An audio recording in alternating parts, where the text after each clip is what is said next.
Hey, this is DomoDoGood with Aegis Games, and this is our first episode of my road to the World Championships of Warhammer. In this episode, we're going to talk about how I'm preparing and selecting a list. The World Championship of Warhammer is by far one of the most competitive events of the year, so we're going to want to bring our A game.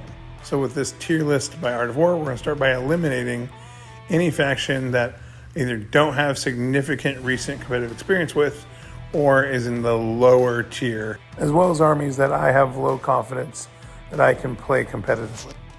Then we're going to strip out 2 armies that I've recently played a lot that I just don't think are a good fit for my goals at the World Champs. For AdMech, that's because I believe that their strongest playstyle is kind of easily countered, and for 1,000 Suns, it's really susceptible to player error. Next, I'm going to take a really hard look at my remaining 6 factions.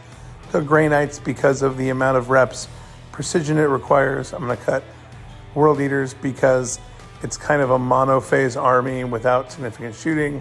I'm going to cut Death Guard because of the logistical hurdles of getting that many Plague Marines ready. As you can see, a bunch of factors play in when selecting an army, whether you have the physical army, whether you have experience with the army, logistical requirements of getting the army ready to a hobby and play standard, etc.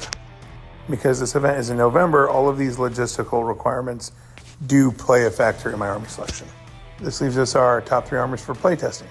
Gene Stealer Cults with the Biosanctic Brood Surge, which is a detachment that focuses heavily on Gene Stealers and the big hulking aberrants. Blood Angels, which has 3 different detachments I'm still looking at, and Orcs, specifically Green Tide, though I am open to other detachments. Green Tide is my favorite detachment. It's one I've done really well with in the past, and the playstyle of go wide that is lots and lots and lots of resources is one that I'm really comfortable with.